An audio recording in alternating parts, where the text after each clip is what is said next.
بسم اللہ الرحمن الرحیم۔ آج تک سب سے زیادہ جو حیرت مجھے ہوئی ہے وہ اس بات پر ہوئی ہے کہ نبی پاک صلی اللہ علیہ وسلم کی جو حدیث ہے کہ لا نکاح الا بولی، کہ ولی کی اجازت کے بغیر نکاح باطل ہے، اس حدیث کو لڑکیاں اپنے خلاف سمجھتی ہیں، اور مولویوں نے بھی ان کی پروگرامنگ کو جس طرح سے کی ہوئی ہے، ان کی ریورس انجینئرنگ کی ہوئی ہے۔ حالانکہ اسلام کے اندر یہ تو لڑکی کی پروٹیکشن کے لیے کہا گیا ہے، یہ شرط لڑکی کے لیے ہی کیوں ہے اور مرد کے لیے کیوں نہیں ہے؟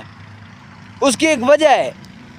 آپ نے دیکھا ہوگا کچھ وکٹمز بھی ہوں گے، آپ ان سے پوچھ کے دیکھ لیں کہ وہ جب لڑکیاں اپنی مرضی سے نکاح کر کے جاتی ہیں پھر ان کو لاوارث سمجھا جاتا ہے، پھر ان کے اوپر ظلم و تشدد کیا جاتا ہے اس خاندان کی طرف سے، اور پھر بہت سے لوگوں کو ایسے طعنے بھی سننے کو ملتے ہیں کہ جو اپنے ماں باپ کی نہیں ہوئی وہ ہماری کیا ہوگی۔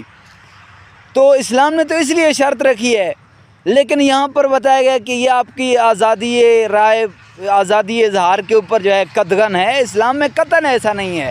جہاں پر اسلام میں یہ شرط ہے کہ ولی کی اجازت کے بغیر نکاح نہیں ہے، وہاں پر یہ شرط بھی ہے کہ لڑکی کی اجازت بھی لازمی ہے۔ لڑکی کی اجازت کے بغیر نکاح باطل ہے، نکاح نہیں ہو سکتا جب تک کہ لڑکی کی اجازت نہ ہو۔ اور دوسرا، یہ لڑکیاں جو اپنی آزادی اظہار رائے پر قدغن سمجھتی ہیں، وہ مجھے یہ بتائیں کہ لڑکا جو ہے وہ کیوں نہیں بھاگ کر شادی کر سکتا؟ مطلب لڑکی اپنا گھر چھوڑ کے جائے، وہی سسرال کے اندر چلی جائے، لڑکا کیوں نہیں بھاگ کے آ کے شادی کرتا؟ آپ کے خاندان میں کیوں نہیں آتا؟ یہ قربانی بھی لڑکی دے۔ اور یہ دونوں شرائط اس لیے ہیں کہ اسلام میں تاکہ شادی کا بندھن خوش اسلوبی سے طے ہو جائے، یعنی لڑکی بھی راضی